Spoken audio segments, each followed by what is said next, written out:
Ashraf is the symbol of a powerful and reliable opposition against the clerical regime.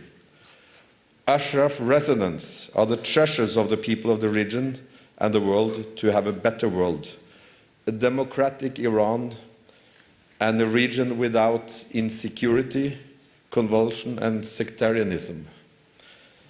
Therefore, if we defend and support Ashraf, we are supporting dignity and peace.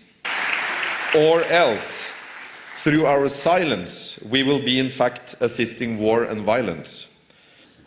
همه می‌دانند که مقاومت ایران و ساکنان اشرف تا به حال بیشترین انعطاف‌ها را برای پیشبرد یک راه حل مسالمت‌آمیز از خود نشان دادند. 400 تن از ساکنان اشرف به درخواست من پذیرفتند که به منظور نشان دادن حسن نیت خود با خودروها و اموال منقولشان به کمپ جدید یعنی لیبرتی منتقل شوند. اما تأکید کردند تا تضمین حداقل‌ها کس دیگری به لیبرتی نخواهد رفت. همزمان دولت عراق در این دوران پی در پی یادداشت تفاهم را نقض کرده و می‌کند و در صدد تبدیل لیبرتی به یک زندان است. در حقیقت آنها می‌خواهند یک بیخانمانی و جابجایی اجباری را به ساکنان اشرف تحمیل کنند. This is a humanitarian cause, and to resolve it, there has to be movement on both sides. And Maryam Rajavi has been brilliantly cooperative. She has tried to make this work in every way that she can. She has shown real leadership. A real leader has to be strong and has to stand up, but a real leader has to know when to move and when to try to bring about results. And she has done all of that. And we have failed her. We have failed her.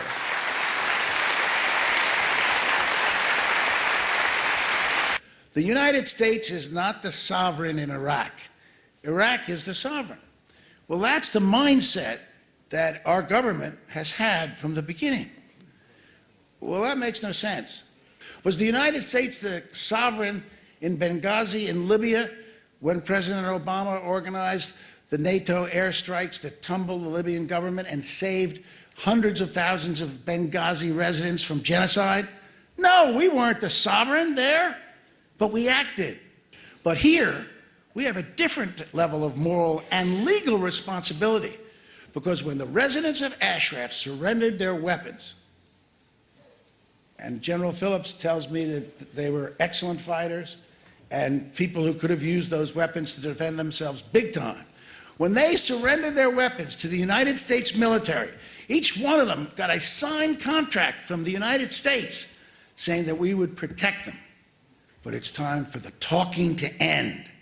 It's time for the UN and the US to show some backbone, or else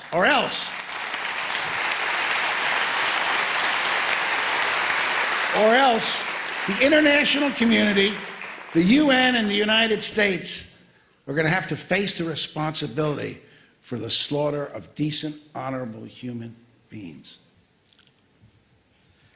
I'm troubled that the United States of America gave its word, and then when it was no longer easy for them to keep it, they transferred the word to a regime in Iran that is really acting through a government in Iraq. And I continue to believe that we should all work together to find a good solution. And Camp Liberty is not a good solution. It may be a good transit point for a good solution, but it was a transit point that wasn't even needed. Because I think there were better solutions, but we haven't found the will to find them. So, you are a good people. You don't deserve to be on the Foreign Terrorist Organization list of the United States of America, and I think you should be delisted ASAP. And I believe that you should celebrate the kind of people you are. And when you start to celebrate, I will be there cheering with you. Thank you, and God bless you. Et Madame Rajavi, vous avez montré votre attachement à une solution pacifique en acceptant le principe de déplacement des Ashrafiens vers le camp Liberty sous certaines conditions. Alors oui, il faudrait que les Nations Unies, que les États-Unis, que l'Union européenne règlent immédiatement les 5 questions suivantes. Premièrement, il ne devrait pas y avoir de police à l'intérieur du camp, dans la mesure où le camp Liberty est entouré par des bases militaires irakiennes et que tous les points d'entrée, tous les points de sortie sont sous le contrôle des forces irakiennes. La présence de la police à l'intérieur du camp n'a rien à voir avec une quelconque souveraineté irakienne. Elle est au contraire un facteur de répression qui pourrait provoquer un massacre. Deuxièmement, les résidents doivent avoir la possibilité d'aller au camp Liberty avec leurs véhicules et leurs meubles.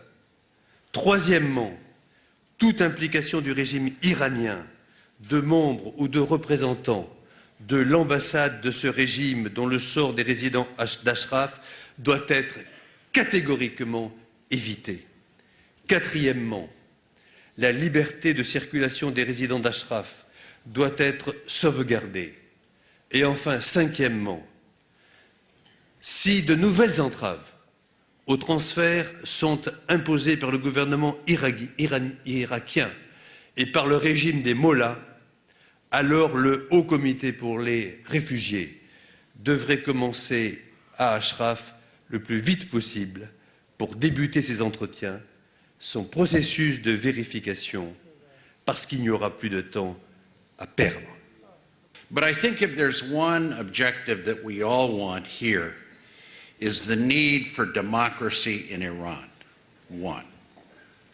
2, we need to protect the residents and the human beings who've suffered enough at Camp Ashraf. Protect them from attacks, protect them to make sure they keep their human rights.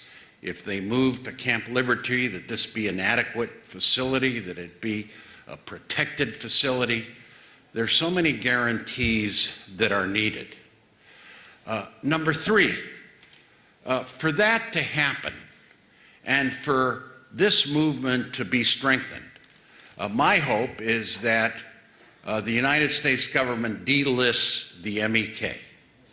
And many others around the world feel that what we need now is to strengthen the Iranian resistance, to strengthen the ability of those that want democracy and speak for democracy to be moving forward.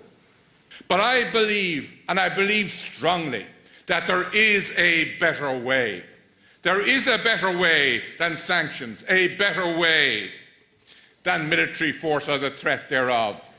And that better way is support for the democratic transformation of Iran. And that means, my friends, support for Maryam Rajavi and her organisation. Because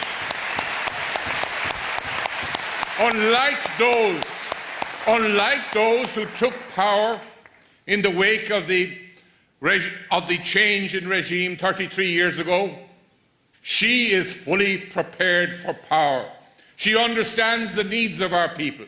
She has one of the most professional political organisations in the world, as we can see here in this assembly, prepared to take on the responsibility of restoring this great country of Iran, this great civilization, to its proper place in the world. In this political world that we live in, politicians talk about the art of the possible, but everything that we hope to achieve with respect to Camp Ashraf is absolutely possible. It just, as Ed Rendell said earlier, it means the international community, including the United States, must simply do the right thing. Now, in this context, various countries are understandably asking, okay, we're going to be asked to help and support this process. What is the United States going to do? The United States has stated firmly and appropriately that it supports this UN process, and the United States needs to be an active part of the solution. This means accepting its fair share to resettle the people of Camp Ashraf, and this is simply doing the right thing. It means to support this process, from start to finish, and the best way to support this process is to finish the process that started well over a year ago regarding the foreign terrorist organization designation. The only real sustainable solution to the Iranian nuclear threat is the emergence of a free and democratic Iran. This is the greatest threat in the eyes of the regime. They know they lack legitimacy and that they rule only through the use of force and repression. That is why Camp Ashraf is such an important symbol. That is why the regime is so determined to destroy it and its residents. That is why it is so opposed to delisting of the MEK. But that is also why we must, in addition to meeting our legal and our moral commitments, act to preserve and protect that symbol of freedom. Thank you very much. The place where the Iraqis want to move the Camp Ashraf residents is not another camp as proposed. It is a virtual prison. And if the United Nations believes that what they've entered into here is correct, they should be ashamed of themselves that they have approved this location. And the United States and all other nations should demand a new agreement be established. So what's really going on here? The answer is a failed and misguided effort on the part of diplomats in Europe and the United States and at the United Nations to seek better relations with and better behavior by the regime in Iran. Unfortunately, the naive belief that designating the MEK a terrorist group would empower the so-called moderates in Iran became policy. And the people in Camp Ashraf have paid the price for that mistake. We ask those who now say, the representatives of the United Nations, who say that that camp is habitable and is right for the residents, we ask them, would you place your daughters or sons in that camp? We ask them, would you be willing to live in that camp? When we hear of those facilities, I know that I would not be willing. And we say to the UN representatives, if you are not willing to live there, why should you ask the residents of Ashraf to do so? We need to live up to our promise to protect the people at Camp Ashraf. Now is the time to delist the MEK and free them from their binds and let them make a difference in Iran. Tehran views the presence of the MEK in Iraq as a threat. So it's no surprise that the regime not only publicly supports the idea of displacement inside Iraq for the residents, but actively lobbies for it in Baghdad and elsewhere. Now, much of this so-called lobbying is orchestrated by the Iranian Ministry of Intelligence and Security, the MOIS. And just yesterday, there was a news report out that said that the MEK was behind the assassination of Iranian nuclear scientists. You may have seen it. It's been on several websites. Nothing could be further from the truth. And they quote in this report that it was according to unnamed U.S. intelligence officials. How convenient. Unnamed. Impossible to prove, and almost always, as in this case, completely erroneous. It is an act of desperation. The most important points from the speeches today. Point number one, relocation can only be accepted if minimum assurances for safety and security of the residents is provided. Point two, Camp Liberty under present condition is not acceptable. Point three, relocation can only be accepted with respect for the dignity of the residents. And point number four, Ambassador Kobler should preserve the rights of the residents and not giving to